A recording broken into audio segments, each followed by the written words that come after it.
Formerly known as multiple personality disorder, it's a mental illness that has received loads of attention in recent years. Portrayed in movies like Split, the idea that someone can switch between alternate personalities has fascinated and captivated the public's attention for decades. But what is the reality of this mysterious disorder?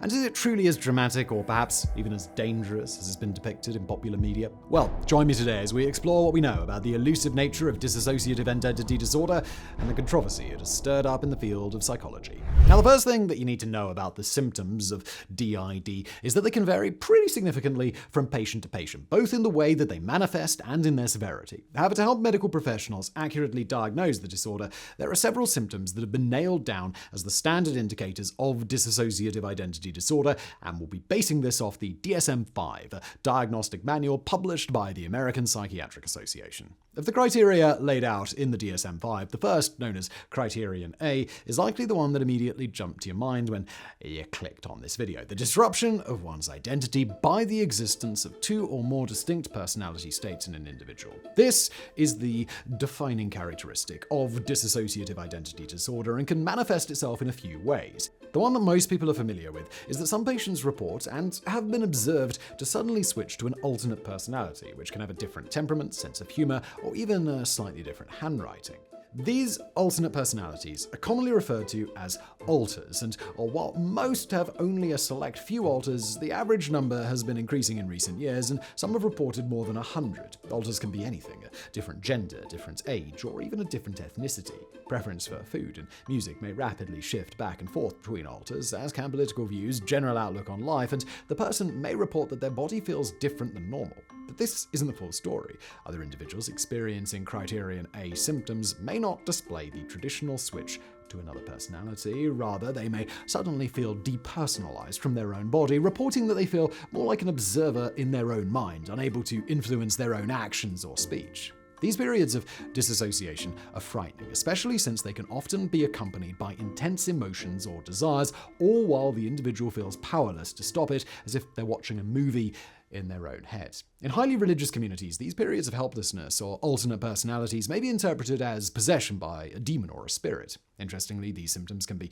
so disruptive to one's life that family and friends are often the ones who first take note of them, as they can be so extreme that even the roller coaster of teenage emotion isn't enough to explain the behavior. This is in contrast to the next set of symptoms, which isn't as obvious to those around you. Now, Criterion B is characterized by recurrent amnesia or gaps in memory. People may forget everyday events, like which store they just went to, or they may forget entire periods in their life, such as important personal information, childhood events, or their own wedding. Some even report lapses in their memory regarding everyday functioning, such as forgetting how to use a computer, unlock their smartphone, or navigate their hometown. They may also stumble upon evidence of actions they don't remember, such as finding new items around the house that they don't remember buying. One of the more concerning ways that these so-called dissociative fugues can present themselves is in travel. People with DID may report that they suddenly woke up or became aware of their surroundings at the beach or at work with no recollection of how they came to be there. While there have been extreme cases of traveling to new cities, people commonly report suddenly being in a different part of their home. Imagine that one minute you're watching this video and after you blink, you're suddenly sitting on the floor in your closet. You can understand how distressing that could be. The final criteria for a diagnosis of DID specifies that the symptoms aren't better explained by other medical conditions like seizures and are not the result of substance abuse. Additionally, if the patient is a child, medical professionals need to be certain that the symptoms aren't the result of imaginary friends or some other sort of fantasy play. So look, that's a lot of symptoms, and individuals can report various combinations of what we've just described. Other symptoms that commonly accompany DID, but not always are present, are things like self-harm, depression, and anxiety, which can make it even harder for medical professionals to find the true cause. But even with all this, there's one part that still remains quite the mystery to experts. And that's what causes it all in the first place.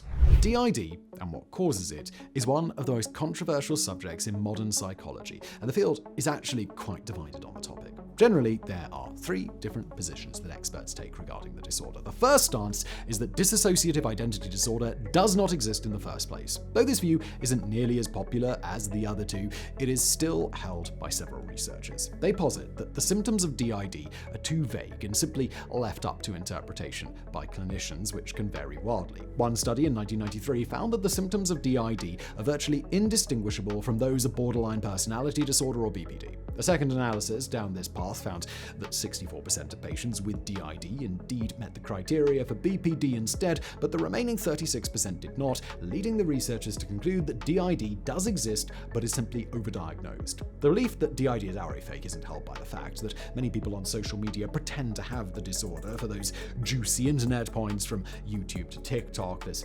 certainly no shortage of it. But this isn't really a new phenomenon. From Tourette's to literally blindness, there have always been people faking medical conditions for a myriad of reasons, so this is only to be expected with something as well known and unique as DID. But what you can't fake are brain scans.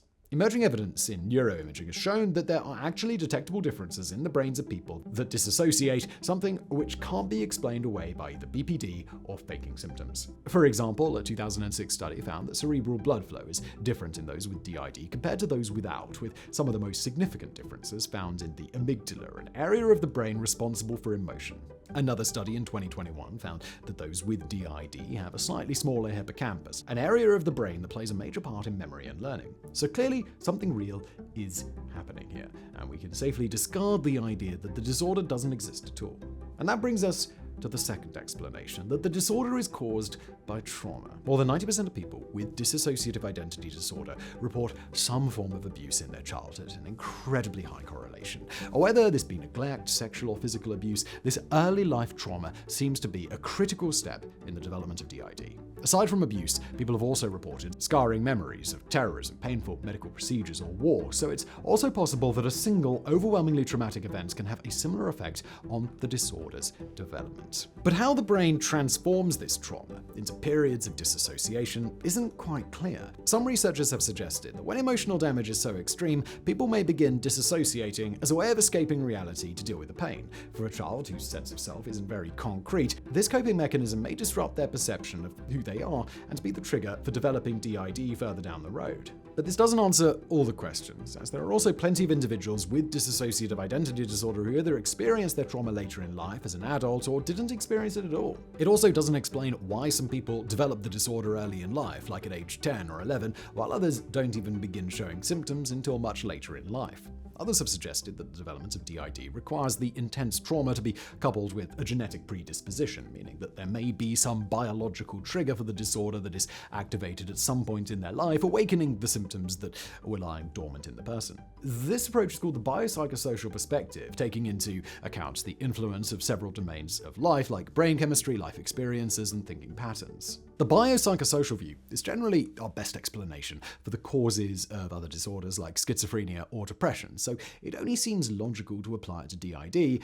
We just don't seem to have all the details yet. And this brings us to our third and final explanation, that DID is brought about by certain controversial forms of psychotherapy. Proponents of the so-called therapy-induced model suggest that patients experiencing other mental illnesses, such as borderline personality disorder, become suggestible in the presence of a therapist who tells them that they may have DID while performing something like hypnotherapy or while attempting to uncover repressed memories. Attempting to uncover repressed memories through hypnosis is something you've probably seen in a movie at some point, but it has absolutely no basis in science, and recent evidence shows that instead of recovering old lost memories, it is actually quite powerful at creating new, entirely false memories. This is why some believe that the symptoms of DID, and perhaps memories of the trauma itself, are created through these questionable practices. Evidence for this includes a small number of clinicians accounting for a large percentage of actual diagnoses, and the fact that the rates of the disorder are higher in the US and Canada than in the rest of the world. They also point to the fact that most patients initially report the dissociative fugues and amnesia, and only later begin to open up about more bizarre alters like animals or even mythological beings. It's also been suggested that aside from some unscientific therapy practices, symptoms may be egged on by self-diagnosis or a diagnosis from parents, which may explain why rates of the disorder have increased dramatically in the last few decades as movies and TV shows have brought it to the public's attention. The brain is a powerful machine.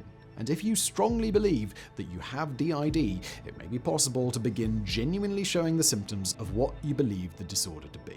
Now, whichever of these explanations you believe, there is one thing that can be agreed upon. Something is definitely going on here. Whether you believe it to be therapy-induced, brought on from trauma, or simply biological in some way, at the end of the day, these are real people and they have real issues.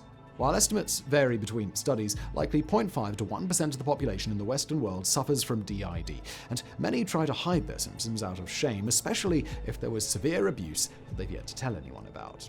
And no, you shouldn't be worried that someone with DID will disassociate to a violent alter and attempt to murder you, like they've been known to do in Hollywood. After all, it's a classic movie courtroom scene attempting to plead insanity on the grounds the different personality is the one that actually committed the crime. But as fantastical as it sounds, there have been a few interesting real-world court cases where the defense has claimed DID as the true culprit. Arguably the most popular of these is Billy Milligan, who was charged in 1977 with several counts of sexual assault, aggravated robbery, and kidnapping. Milligan's defense claimed that his alternate personalities had been the ones to commit the crimes, and surprisingly, the court actually went for it. Milligan's insanity defense worked, and instead of prison, he was committed to a psychiatric hospital from which he later escaped and then possibly committed 2 more murders. Among his 24 personalities was a wealthy, intelligent British scientist, a 3-year-old girl, an escape artist, a Yugoslav explosives expert who was blamed for his robberies, and a shy 19-year-old lesbian who was blamed for the assaults. You can decide whether you believe him or if you think it was a convenient way to get away with his many felonies. Just remember that violent cases like this are incredibly rare. Sufferers of DID are far more likely to be victims themselves than to harm anyone else. In fact, as many as 70% of people diagnosed with DID attempt to take their own life at some point, while their rates of harming others are no higher than that of the general population. And that is why it is crucial to treat the disorder as effectively as possible, but the results are a bit mixed. Currently, there's no specific medication for DID, though other meds are often prescribed for coexisting conditions such as depression. Because we can't rely on medication, therapy is really the only treatment that we can turn to. The approach a therapist takes varies from patient to patient depending on their needs, but the most common goal is to reintegrate the alters back into a single, stable self so the patient can return to normal function with their memory complete. This is achieved through many, many therapy sessions, usually lasting several months or years, as the patient works to not only come to terms with their dissociative states, but to gain more control over them. It is crucial for the therapist to treat any other issues the patient is facing alongside DID, such as eating disorders or self-harm. However, unlike more well-understood conditions, it is difficult to predict or how well someone will recover from DID. Prognosis for people in their teenage years is quite good, with the majority reporting either complete remission or significant improvement after 6 months, but there's a considerable gap in the literature regarding long-term success. Only a handful of studies have continued to follow up with patients 5 years after treatment, so how well these people go on to function in adulthood in the long run isn't very well known. In the coming years, we will likely begin to uncover more about this mysterious disorder, especially as the technology for brain imaging rapidly advances and more people come forward seeking treatment. If you believe that you or someone you may know may be suffering from DID, please don't self-diagnose. It's always best to seek out a doctor or mental health professional who can properly assess you and get you the treatment that you need. If you're in the United States, apa.org is a list of free hotlines which includes a directory of DID experts around the country. You can find it at apa.org/topics/crisis-hotlines. And thanks for watching.